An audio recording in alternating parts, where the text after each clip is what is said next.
Awesome. Thank you all for being here. We're going to be a small but mighty crowd. This is the CTL pre-semester work stuff. I'm Sara. I'm the interim director of the Center for Teaching and Learning. And the Center for Teaching and Learning is a 7C resource for teachers in any capacity at all of the colleges. We've been around for about 6 years.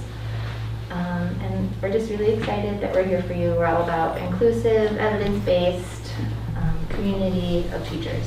And we're excited that you're a part of that community of teachers. With me today are my three co-directors, Michelle Becker, who's in English at Scripps, Barbara Juni-Spy, who's in Organizational Studies at Pitzer, and Sadie Audie, who's in Chemistry, at the Good Science Department. Our plan for today is we're going to talk a little bit about our dreams for teaching. We're going to share some practical strategies to make sure that those dreams actually make it into the day-to-day experience of teaching. We'll practice some of that making space work with an assignment that hopefully you have in mind. And then I'll share some more fun upcoming CTL stuff with you that will help you make these dreams a reality throughout the semester. Okay? Thanks all for being here. So I've been doing a lot of dreaming lately. And I've been reading about dreaming and about how having a purpose or a vision really makes all the difference in everything we do, right? Because we can, I guess my subtitle says it all, right? Dreams sustain us when things are going poorly or we get lost or other people's agendas start to creep in on ours. We can just go back to our dream. Does that fit with my dream or not? Is that part of my vision? Is that part of my purpose? So they sustain us and they tame us. One thing that we'll talk a lot about are pedagogical choices in terms of practical things. But I remember when I first started teaching, I read all these books about pedagogy, and it was almost like there were so many strategies that I didn't know which one to choose. And I learned over time that going back to my dream helped me also figure out, which of these tools fit best with what it is that I want. Okay, so I'm just going to give a shout out to my inspirations. I've been reading a lot of Adrienne Marie Brown, and also I'm influenced by Tricia Hersey, who just had this new book about the importance of resting and dreaming and daydreaming. I don't know if you all know, but I think the Claremont colleges have an institutional membership to something called the National Center for Faculty Development and Diversity. Yes, and so Carrie Ann Rockamore she was the founder, and she retired early as a millionaire. She was only a year older than me. But she started this new thing called the Joy Collective, and it's all about how can we have more joy in our whole lives. So that's also been a really important influence on me. And then these are two professors at Pitzer who I adore, Kathy Tessa Hicks-Peterson. I'm also super grateful to the CTL. I love the CTL. It's a wonderful community. I'm really grateful to my organizational studies field group because they let me do dreaming and nobody tells me that I can't do that in the classroom. And I'm also grateful to the pandemic, ironically, because it was at that moment, the lowest point, fall 2020, when we were teaching online, and I was all desiccated.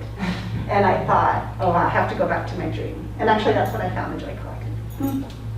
All right. So I'm going to start by saying, every year I ask myself, actually every semester, right, I ask myself, what dreams do I have for myself? What are my dreams for this semester, right? What dreams do I have for my students? So it's kind of like learning objectives or like backwards course design, but I think of it as even a higher level up, right? And sometimes I feel like I don't give myself enough permission to dream. And I've been forcing myself to be like, okay, it's not just about the skills and the doings and the knowings that I want for this classroom space. It's also about bigger dreams, about ways of being, right? So what dreams do I have for myself? I have to hold on to my dreams because I was talking to Michelle. We agreed that we're both people pleasers, so other people's dreams can become my dream unless I remember to write my dream down, right? So what dreams do I have for my students? What dreams do my students have, right? So that's also metacognitive activity. Out of the semester, what are your students? What do they want to get out of the semester? What do they have for themselves? What kind of people they are, what kind of friends they are, family members, community members. What dreams do they have for their learning? And then are these dreams just about this particular semester, or can the dreams feed into something that's longer term, about their whole life? All right, so I'm going to divide my talk up into 2 parts. One is the sustaining, and the other is the taming.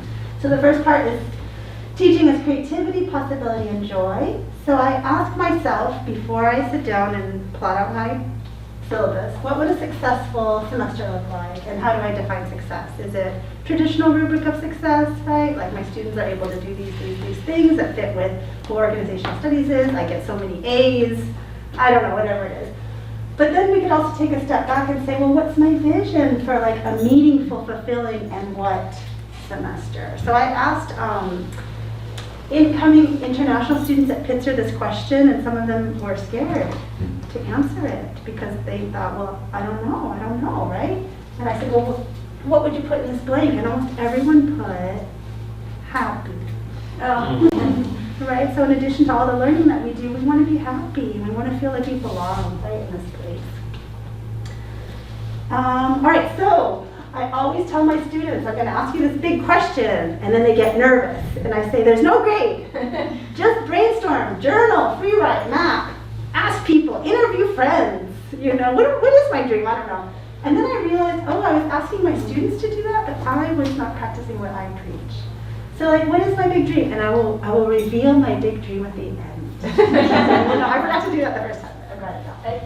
So just as I tell my students, let go of fear and perfectionism, like you're not being graded, like just have a big expansive dream, do it all. And then the second part steps in, right? So teaching is grounded, intentional, aligned. So then I have this whole big amorphous dream of what I want for my teaching to look like, what I want my life to be like. And then I have to hone in on like, I can't do it all, right? Like dreams can also be overwhelming. So what speaks most to me right now? How much capacity do I have this semester for the thing that I say I want to have? How much time, right? What are the resources I have? So then I kind of just, and all my big splotch, you know, of diagramming and writing out, what are those things called? Mind map and all that stuff. Then I just have to like choose one particular thing, and you know, next semester I can do something different. I can take a different aspect of my dream. And this is where I call vision alignment. So Carrie on Rappaport says, you know, all your poop, all your stuff isn't going to fit. You can't possibly achieve it all. So just choose the thing that's most important to you, and then that's where the taming comes in. All right, so how do I practice alignment? Vision, I actually write it down, and it becomes a course description, right? I say my vision also feeds into my learning objectives. I don't go straight to the things I want students to do. I say, well, what's my vision for the kind of community that, or the kind of learning space we are? And then I can plot out my learning objectives. If I put vision along with capacity, then that says, okay, I'm going to assign these texts, but I'm not going to assign 5 texts. Maybe I'll just assign the one most important one, and I'll let students run with that, right? How many assignments, what do the assignments look like? Are they graded or ungraded, right? Are they collaborative or individual activities? All those things, they fit in both with my vision for what I want the classroom space to look like, but also my capacity, because I'm also a person who can just take on too much. And then I'm, desiccated at the end of the semester. I don't want that, right?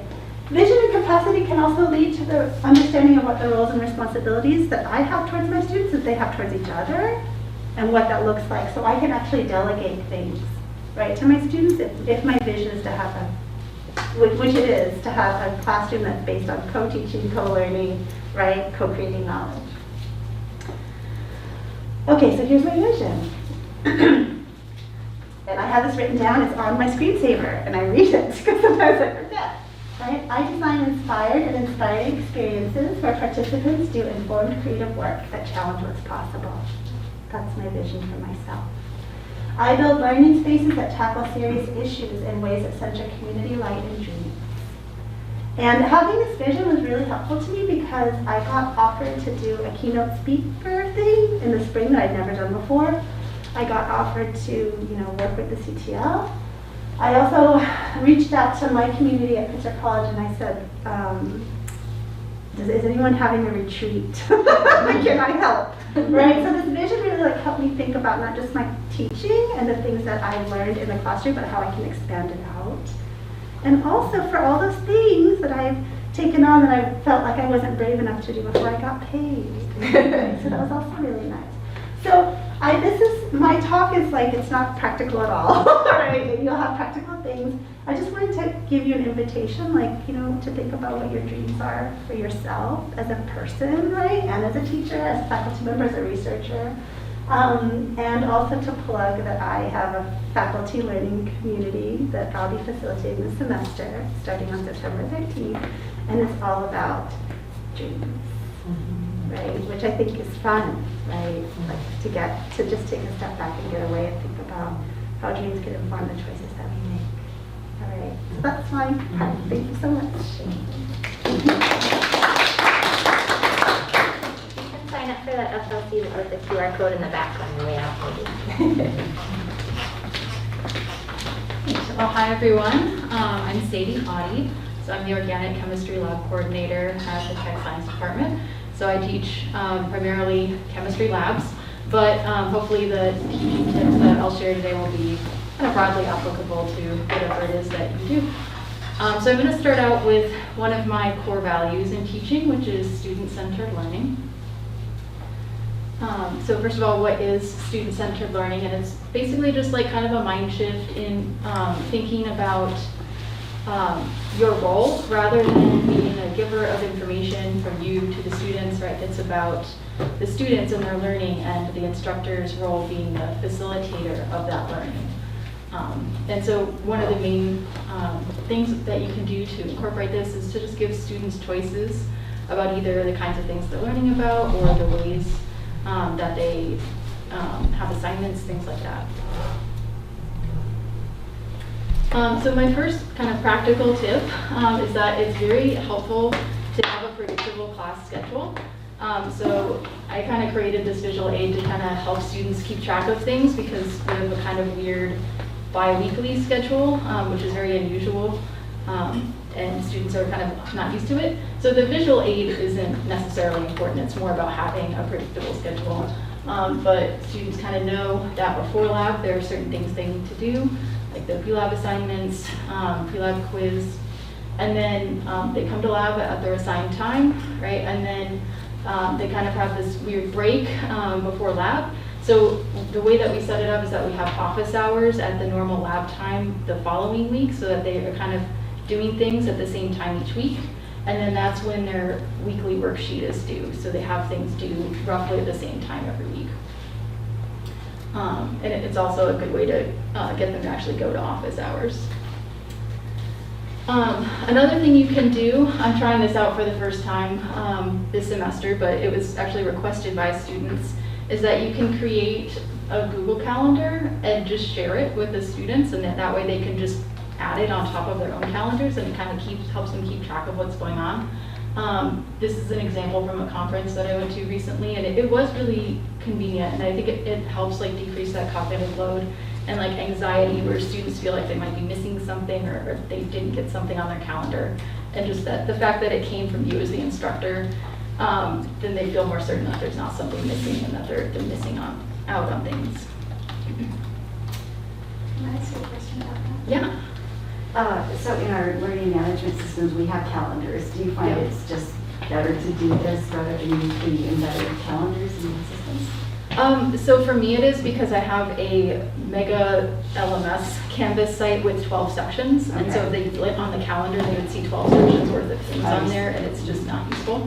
But if you just have a one class, that's probably fine as well. I guess it depends on whether I guess the downside of that is then they have to go to each site individually to see the calendars versus like with this method they would see it all on their own calendar.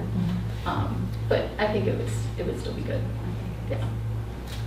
Okay, and then so my second tip is to create space for reflection.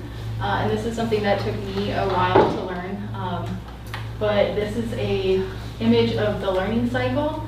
So it kind of starts out with having an experience and then reflecting on the experience, learning from the experience, and then trying out what you learned.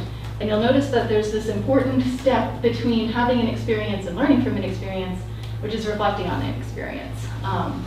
And that getting that reflection piece in there is really helpful to help students get that deep learning. And so there's lots of ways you can do that. I'll give a couple easy ways here. And metacognition is a type of reflection, so there are multiple kinds, but metacognition is one of them. And it's a way of thinking about one's thinking in order to grow. And so any way that you can help students with that metacognition piece will also really help them in their future classes and in their lives as they become lifelong learners. Okay, so here's a reflection assignment that I created, and kind of the inspiration for this was that when I was a student, I really didn't like participation points. I was very shy, and I came into college underprepared. So even though I did all the readings and I was excited to be in class, I just couldn't make that final step of raising my hand in class. And so when I became an instructor, I felt like there were lots of ways to engage in a class, and I, as the instructor, couldn't necessarily see all of those ways, so it didn't feel fair for me to assess that. And I wanted students to really reflect on how they were engaging and what they could do, how they could improve and learn more. And so I also created this assignment in fall of 2020. So that was at the Claremont College's the first full semester that was online. And so it was the kind of the first chance to do online teaching in an intentional way rather than just kind of a crisis mode way. And so I wanted to give options for students, and again, getting back to that student-centered learning, so that no matter what their circumstance, whether they were just didn't like Zoom or if they were in a time zone where they were on lab meetings in the middle of the night, that's not a great recipe for being actively participating in the lab, right? So I want there to be options. So I came up with kind of a list of ways that I felt like students could be engaged in the class, and students are also encouraged to add to this list as well. And then I created some very basic reflection questions so students could kind of think about how they were engaging. And I found that through doing this, students would kind of have really good intentions at first, but they wouldn't always follow through, right? Like they intended to go to office hours, but then after they reflected, in the last 2 weeks, I never went to office hours, right?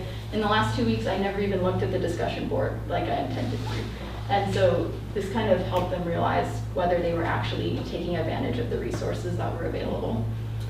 And then I also gave them options. So there were kind of 3 tracks. There was the discussion board, which is completely asynchronous track.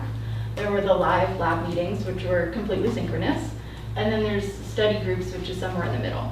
And the maximum number of points they could get for this assignment was 5 points. So they shouldn't have felt any pressure to kind of excel in all 3 areas. They were really encouraged to kind of pick and choose what worked for them in their situation.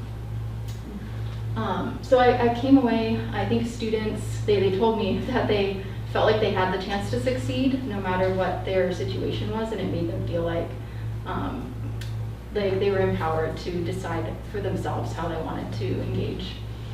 I'm sorry. Yeah, okay. I'll wait till you're done. Okay. I have a pause for questions slide, so don't forget your questions. I also found that this was really encouraging for me because it was my first time doing any sort of self-assessment for the students.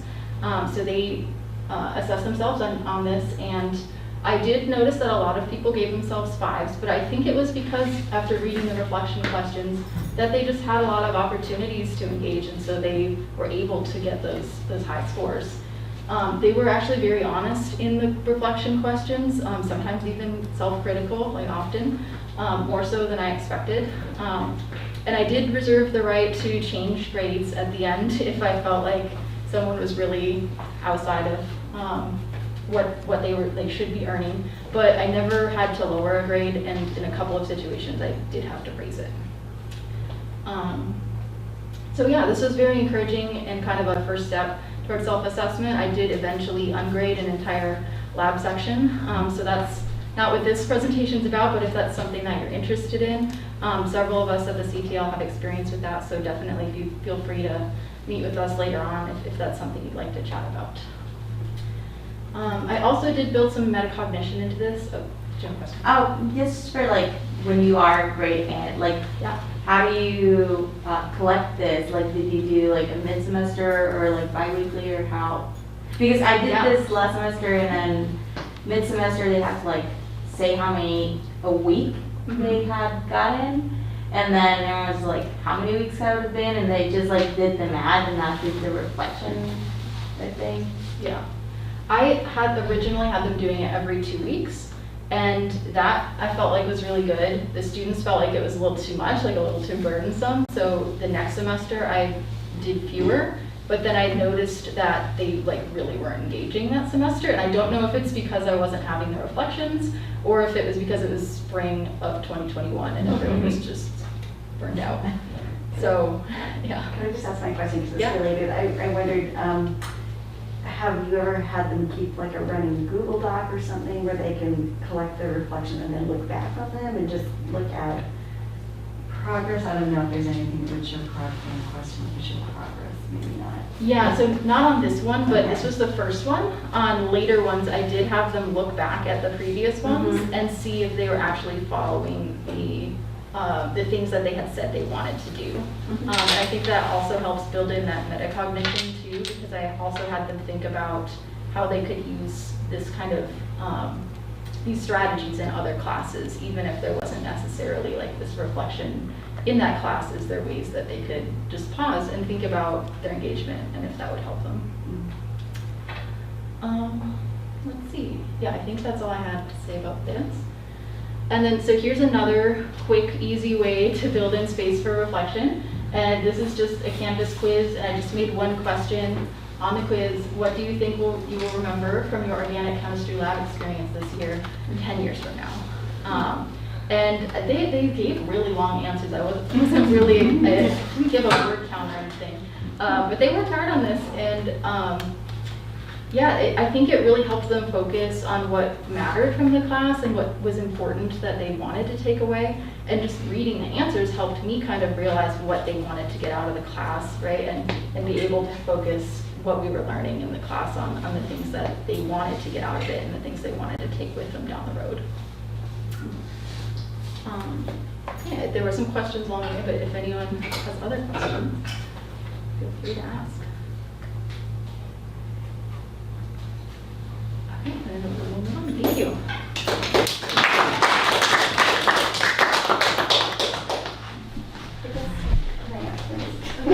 Did you notice any gender differences in how people evaluated their own performance or their own, Yeah, the only people that had to raise the scores on the engagement reflections were all women, and I think they were all women of color.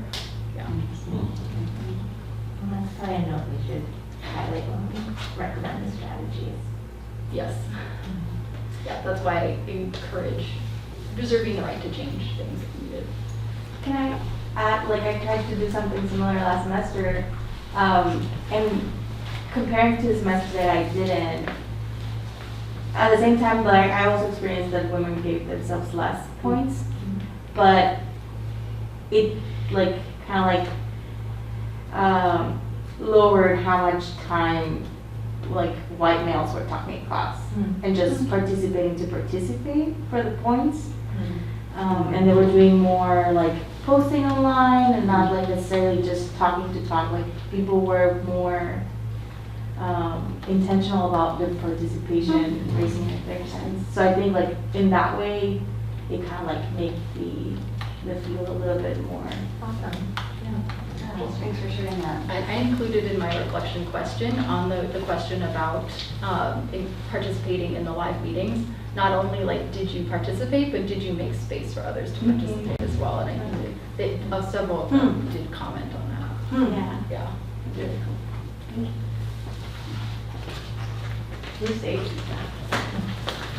Hi everyone, I'm Michelle. I have very practical strategies that is perhaps somewhat controversial on its face, which is good enough class prep, which is maybe counterintuitively a strategy, a set of strategies. I mean, whatever, I'm making this up, but it's a way for you to kind of check in with yourself about your own virtuous procrastination.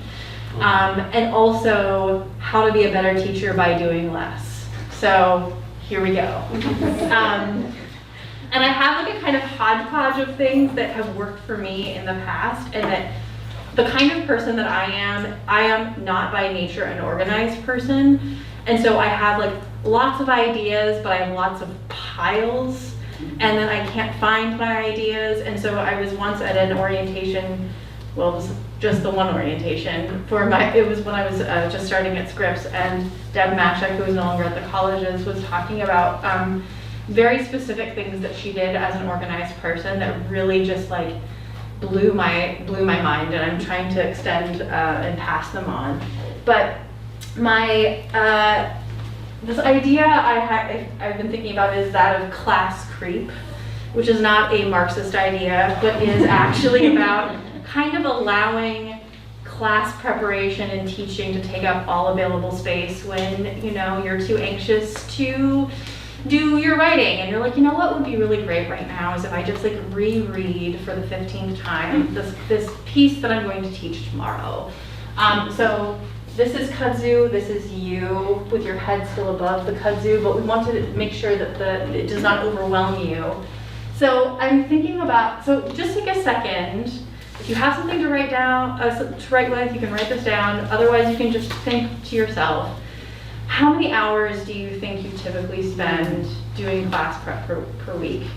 And then also think about, in your wildest dreams, how much time would you spend on class preparation if you had your way? So just take a second, think about those numbers.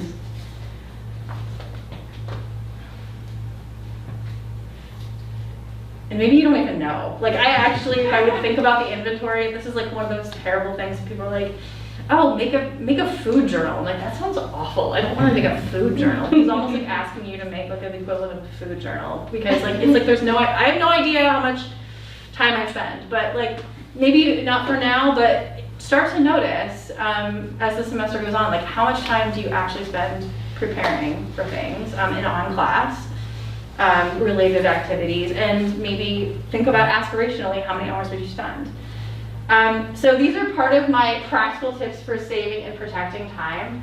So these are tips for people who reread every assigned text even though you wrote your dissertation about them, and I've taught them annually since 2015 but can't find your notes 10 minutes before class. Me. So I have, this is a visual of my Finder, but this is about folders. So I have literal analog folders and digital folders. Let me draw your attention for a moment to the analog folder. So this was one of the tips that I received that like changed everything for me. Because what I used to do is I would have like just random legal pads with my notes or printouts of something if I was lucky. And the suggestion that I received from Deb Mashek wasn't just me, but everybody who was there, but it felt like she was speaking to me and there was a spotlight on me, was take that digital thing and print it out, and then also have like a home. So this is my literary theory folder. I've taught literary theory enough times now that it is quite large, but within each folder is, for instance, my Walter Benjamin folder. We love Benjamin. And he also, within here, like there's my very long, like detailed notes about the text, but there's also, this is part 2, I'll come back to this in a second, the grid, which is courtesy of my co-teacher and colleague Warren Liu. So I don't know if you've ever done this, but you you're sitting in class, you're trying to follow a discussion, and you have everything that is printed out in like this beautiful 10-point Garamond font, and you're trying to like find the thing on your page, like what am I actually trying to find your notes, and then trying to follow the discussion. Let me introduce to you the grid as the answer. So my colleague Warren, this is important, this is in Courier New font, which means it's really big, and it's in front of you, and it's very pared down. So you have only the most important points that you want to talk about with students, and you aren't kind of bogged down and trying to find the thing that you think that you know versus hearing what they're saying. And so I just have this like, again, this is like maybe very obvious to everybody else, but I'm just sharing in case there's a Michelle out there. So I have, you know, like the title, the semester, which I would never think to put on there. So then there's like the announcement section, the kind of business, and then there's like the key things that I want to make sure that I myself cover during discussion that day. And it's big enough that I can just kind of like glance down, remind myself, and then if I need to, I can refer to my more copious notes in the text itself. This is obviously for those of us who are in discussion-based classes. But this has saved my life so many times. And then I just go back to my Finder, my nested folders, which is like, okay, this is for English 180, Fall 21. Go to my grids, and they're also lined up by date. Sequential, oh my gosh, this blew my mind. And then I can see, open up, resave it according to the new year. But, so yeah, this is again, very 101, but folders, everyone, folders. So the next thing, part 2 of practical tips for saving time and protecting your time. This is for people who block off research, family, and break time, but by the second week of September, it's been moth-eaten into 15-minute increments every other Tuesday. And like your precious Friday that's completely open has been taken up by a student meeting here, oh, of course I can do this thing now. Yeah, absolutely. I probably should reread X thing. So these are my practical tips. As you're preparing your syllabus, keep a discrete window for your by appointment office hours. Decide when those are going to be and keep them to a couple hours per week, maybe literally just a couple. Because often the student will be available during those times, and if not, then they maybe can wait until the next week. But anyhow, again, speaking to myself as a people pleaser, I will accommodate myself to death. I will accommodate others until I have just like a Swiss cheese calendar left, and I was like, oh, I don't have time to do anything because I only have 15 minutes here. So keep your by appointment office hours kind of inflexible for yourself, and if there's an extreme example, obviously you can accommodate that, but decide for yourself what an extreme example is. This also changed a lot for me. Write on your syllabus when you will be available by email. And tell students on the first day, I only answer emails until 7 p.m. I promise that I'll answer it the next morning at 8 a.m. when I check my email or whatever it is. This will also give you sanity because if you tell yourself that you're absolutely gonna hold this boundary for yourself, then you won't be checking your email and being like, oh, this person is panicked, it's 10 p.m., I don't wanna deal with the fallout tomorrow because they didn't have an immediate response. If it's on the syllabus, conceivably, in theory, it should count for something. So use this as an opportunity to tell yourself and tell them, no, I'm not going to be answering your email until tomorrow.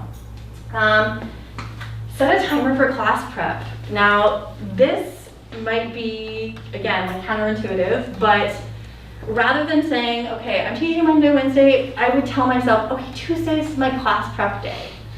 So what ends up happening is I think about the entire expanse of Tuesday as being my rereading the novel day, or my revisiting the notes day, and it's just kind of like an exhale after the busyness of Monday. And before I know it, most of the day has been spent preparing for the preparation time. But set a timer for class prep. Tell yourself okay, I'm going to prepare an hour for this. Because you know what? You already know it so much better than they do, even if you never read the book. My advisor told me this in graduate school, because I was like, Eric, I don't know anything about literary humor, which was true. I was teaching a class in literary humor as a post-colonialist. That is a terrible idea, but whatever. It was the worst class I ever taught. But he said, you already know more than they do because you know your discipline, you know what literature is, and you're kind of funny. I mean, whatever, this is bad advice, but actually you are experts. And so even if you don't reread the text, and even if you've never read it, you probably could make something up in class. This is being recorded. I never said this. but set a timer for yourself and tell it and be okay, I'm gonna review these things only for an hour.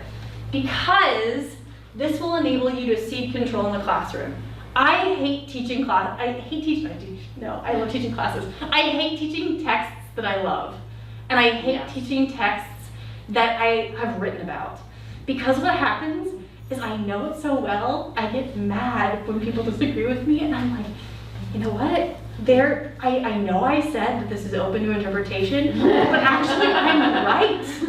So I think that not only is it the case that, I sometimes teach things that I love, but if you teach things that that feel like under-preparing, if you under-prepare, it creates space for students to actually enter into a conversation and have a real discussion.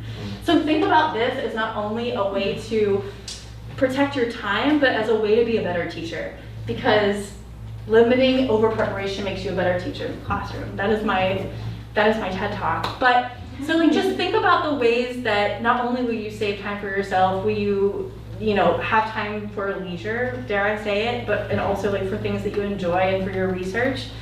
But this is a strategy and like very practical ways that you can actually go into the classroom and hear what people are saying, rather than like looking for your place on the page or trying to remember what it was that you already interpreted or decided about the text. So, what questions, thoughts do you all have? I'm so sweaty. I'm like working out. Hey guys, let's go. Questions, thoughts? I'll just add that graduate school made me like super hypercritical and defensive. And so when I bring that type of expertise and training into the classroom, I'm not being a good teacher. I'm being like a confident committee member who can like nitpick something, but that's not what we want to do for our students, I don't think. So we don't, like teach your area of expertise. You want to create a little more space. And even create opportunities to learn with your students. So Exactly. And I know that like the sense of being like underprepared is, I'm sure nobody is like a type A, ultra like high performing person in this room. But that seems almost like a kind of death. Like what? Like I'm just supposed to like go, I'm gonna look ridiculous. Like yeah, maybe. But also that's how learning happens. Yeah, did you have something? Yeah, thank you, that was very helpful. So about office hours and writing in your syllabus that I can only answer emails, I can't do that over the weekend. I've always wanted to say that, but I feel from a student's perspective, when I recall myself being a student, I was already shy, underconfident, never had the confidence to approach an instructor. And if the instructor, before I've even met them, if they write this down in their syllabus, that by the way, I would get the impression that they're so protective of their time that I should probably be considerate of the instructor. And of course, you have those overzealous students who want to take all your time, but then you also have the other category of students whom you need to encourage them to come to see you. Absolutely. So what's an effective way of doing this? Yeah. I think it's in the way that you present it, honestly, because it's not. I mean, I think that if I on the first day of class am like, please do not email me after this. Then they can kind of get the impression that you actually think of them as being a bother. But if it's the case that please send your questions whenever you think of them. I myself may not be available, or I will not be available to answer. I value your question and I want to know what you're thinking, but I will be available to you to answer from in this window of time, right? So I think that makes it less of like a prohibition and more of like, I welcome you, but I am not going to be available to you until this time. So it's like more of like a setting of a boundary than like trying to push them away, if that makes sense. Is that useful as a way of framing it? It is. Yeah. Because otherwise, I mean, also feel free to put whatever you would like and whatever makes sense to you as a email time frame. I just put like until 7 p.m. I don't even think I won't answer on weekends because like, let's be honest, it makes me stressed to think about all the email I would have to answer on Monday morning. So, and I have not been good at keeping I'm actually saying all this stuff to you because this is what I do poorly. So I'm like, this is me, this is a way for me to like hold myself accountable. I'm like, oh yeah, I really need to maybe I need to set a timer for class prep.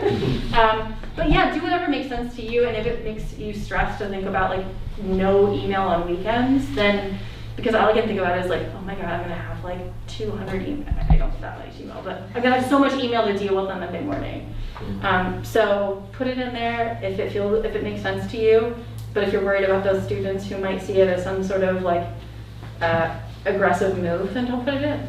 And you can just have your own policy or like talk about it later if it makes sense to you to do so. Other questions, thoughts? If anybody has a good organizational strategy and like something that would make my life better, I'm really open to it. Great, thank you. Great, thank you.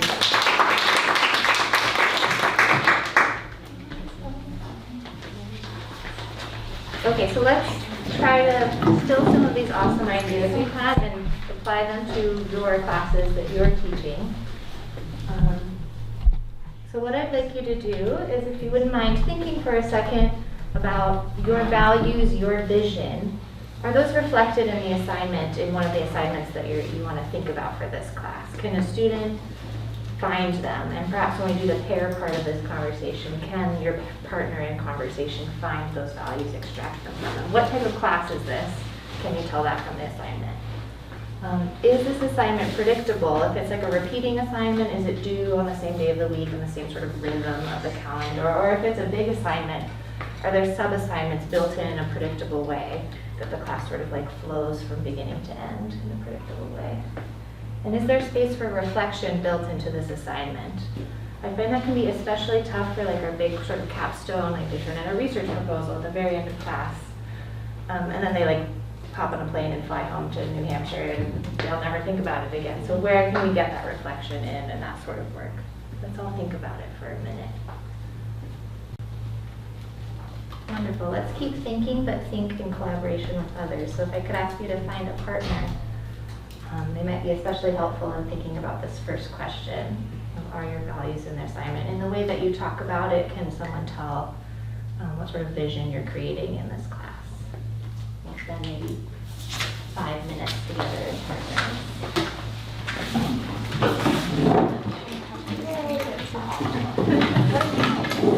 I'm Carla.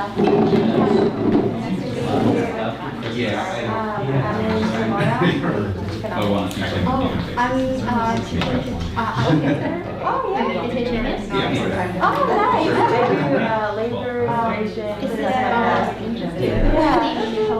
Yeah. So then like I have like So my assignment, so set of syllabus. they're gonna Like, for the first time. So they're gonna and Oh, but the Carl said so that's I'm kind of teaching a physical half the work. short presentation. Oh, okay, it's one of like the electives. Yeah. So like, you have to have students That's what you mean, I hope so. Yes. Because they know I don't teach them. I don't think that I'm not sure.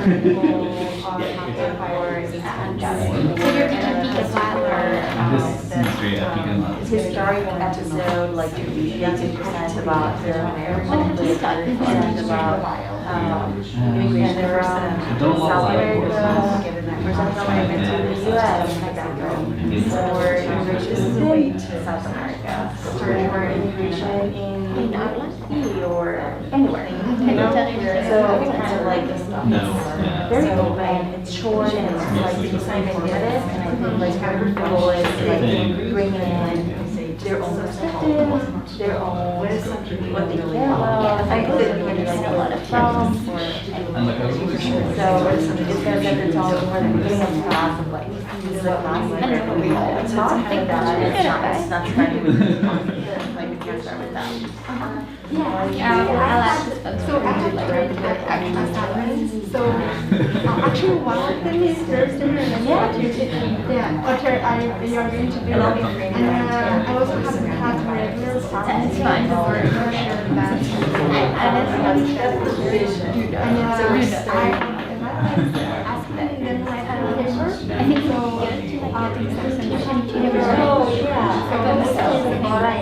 This master. So I want them to reflect, yes, for the real life example. So I want to write get their habits. And last one, they want very similar like for this semester. Yeah, so basically, which I'm not really doing like volunteer students after sign up a project because I have a project. Math is such a thing, and so and I'm not like They actually it feels kind of like introduce the I mean you have to. So great. Yeah. And actually I did this Quantum really worked well. quantum theory which is like at the bottom. And it's kind of boring. Yeah, like I think I know. That's their topic, and then there before Monday I click and at the end of the class I asked then what's their thing we learned or then most memorable thing, most write down the topics that they present. Yeah, that's really cool. So you're thinking behavioral Yeah, actually this is also my teacher.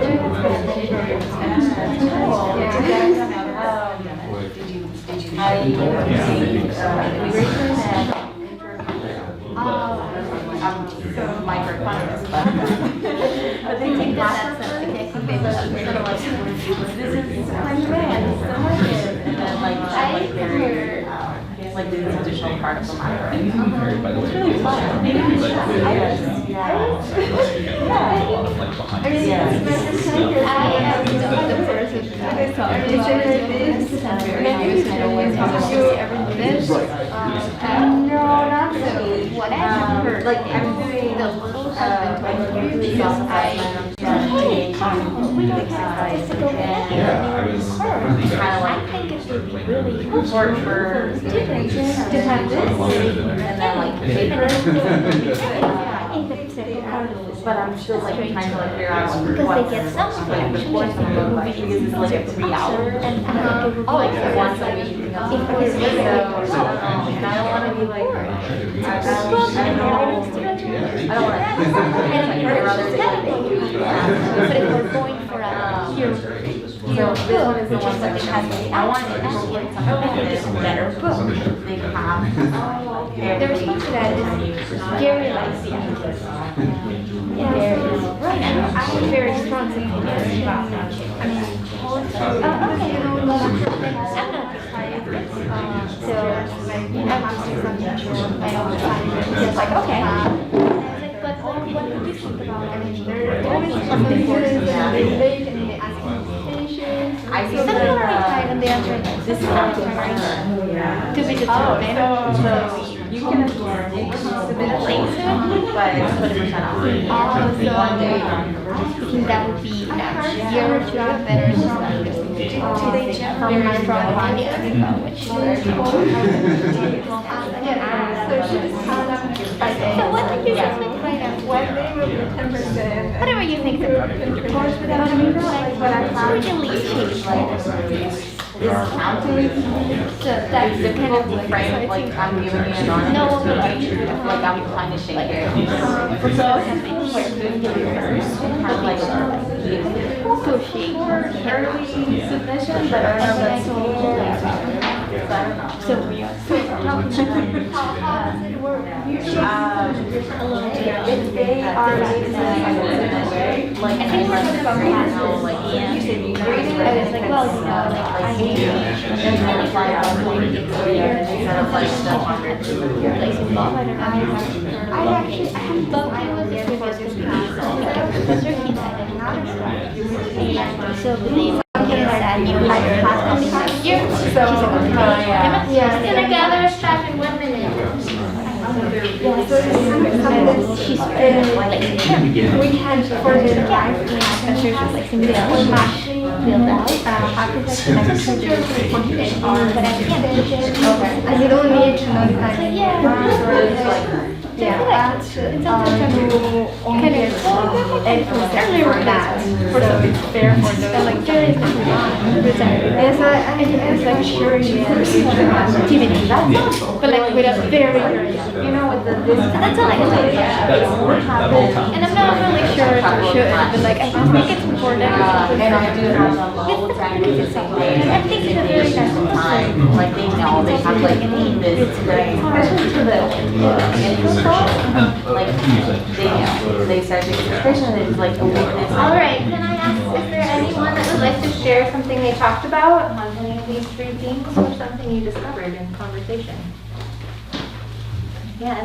When teaching writing, it's really important to reflect often throughout the course in lots of different ways.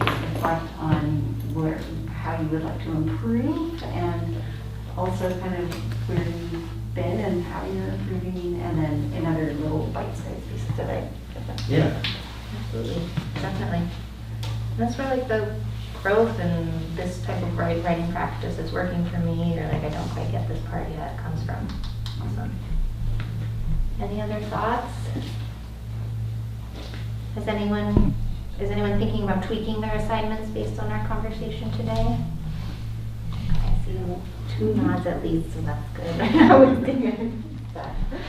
Let's talk a little bit about, maybe in regards to your assignment, and maybe just in regards to your course, so if we think about a quadrant system where we've got one axis on like stuff that's not highly valued, but you still gotta do like, I don't know, enter final grades or like, make the assignment sheet, like write out how to turn things in, that sort of stuff. And then like the highly valued stuff, which is maybe like giving really good feedback on writing or helping your students really grow as cultural communicators or connecting across cultures or something like that. How can you protect time for this? And how can you limit the time you spend in this quadrant?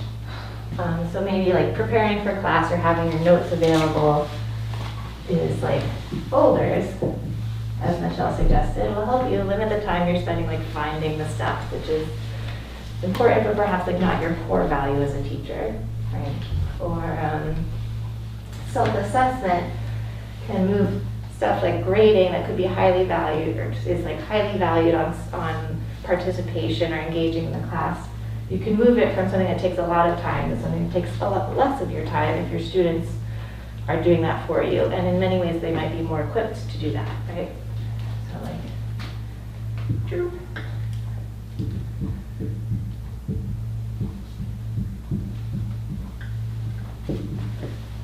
Can anyone think of some other strategies you could map onto this quadrant system?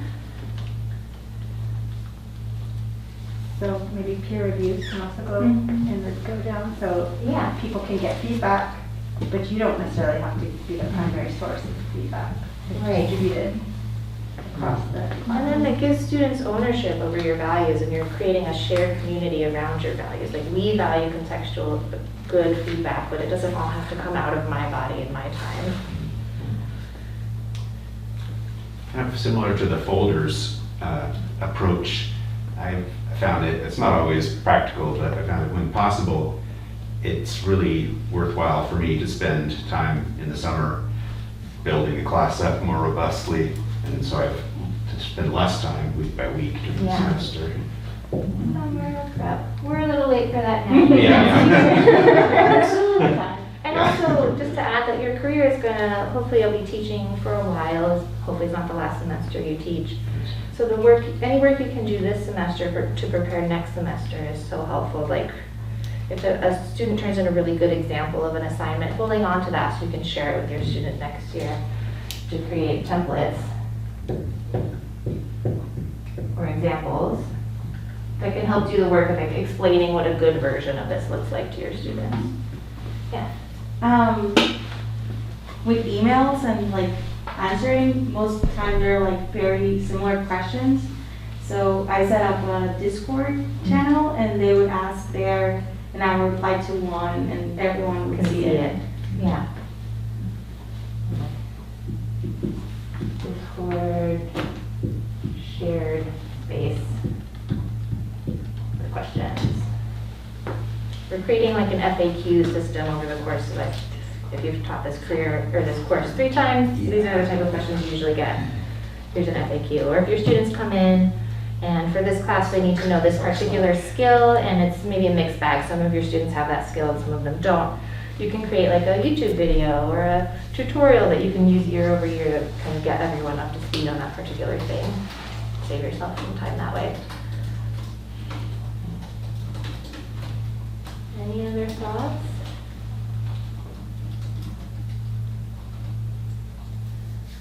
Anyways, I'll cite Deb Mashek, who's sort of like a shadow partner at CTL.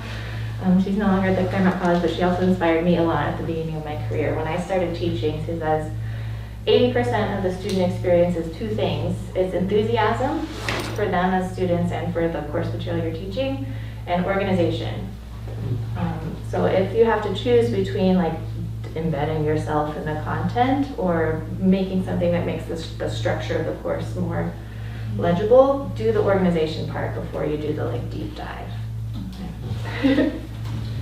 And the enthusiasm, you can just like jump into the room with it, right? You don't have to prepare for that, hopefully. So, coffee. Okay, we would love to see you again. This has been a small but mighty crowd. I'm going to share, I was looking through our data from our last semester end of year survey. that I thought was pretty encouraging. The CTL is known for being supportive. We provide meaningful support to people here in the Claremont community around teaching. We help each other learn from each other, and it will improve your relationship with students. As we sort of all come back from remote teaching, sometimes the expectations we have from each other, like what does teaching and learning look like, sometimes it feels a little brittle, right? And the CTL is thinking about how to make it more of a collaborative and friendly place to be a student and a teacher. And I think this is very encouraging that you're probably going to use something from the CTL when you come, so at least you won't be definitely not useful. Two things I definitely want to plug. Barbara's FLC on visioning and teaching, very related to the work we did in the beginning of the workshop. You can sign up on the QR codes on the whiteboard behind you, or you can always find us at teaching.claremont.edu. We also have an LEO program, which stands for Learning Experience Observer, where a student is embedded in your class for the whole semester, not to learn the content, but to observe the learning environment for all students. And they provide you really rich, contextual, ongoing feedback in a low-stakes way. And so it just creates that space for reflection for you. Sometimes reflection is work that's best done with someone else, right? So your schedule doesn't get moth-eaten, and you have this meeting with the student that will help create that reflective space. These are all the stuff we've got going on in September. We have a guilt-free book club, which means you don't have to read, you can come late, you can leave early, you can skip weeks. On the book, What Inclusive Instructors Do. September 7th, there's an event held by the Tech Science Department, fostering a sense of belonging in STEM, the importance of teaching and mentoring. And I really encourage you to go to, even if you're not in STEM, the idea of belonging is a really important one at all of our colleges and all of our disciplines. We have a faculty learning community on metacognition, so if you're interested in all of the ways we can help students think about their own learning, that would be a good place to go. Barbara's first FLC meeting, we have a community-based teaching panel, so instructors that have part of their teaching work involve partnerships outside of the Claremont colleges in the actual community, not just the community of students. And then I definitely want to highlight our First 5 Social, which is for anyone who's in their first 5 years at the Claremont colleges in any capacity. Come hang out and have drinks and snacks. It's been actually quite boisterous this past year, as everyone's ready to reconnect after some time apart, so it should be pretty fun.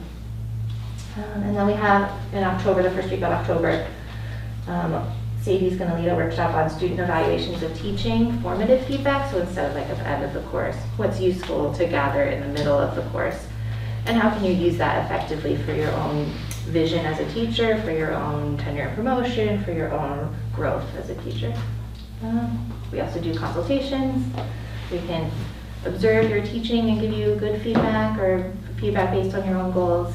And we can also do workshops for your committees, departments, whatever. That's all I have for you today, but I'm really excited that you're here, and I'm really excited for this year, and I hope that we'll make something great together. Thank you. Yeah, and don't forget to get a tote bag. Tote bags, stickers, a couple flyers. There's QR codes for most of our events on the back there that you can RSVP right away, or take a flyer that will direct you to our website. Have you guys Thank you.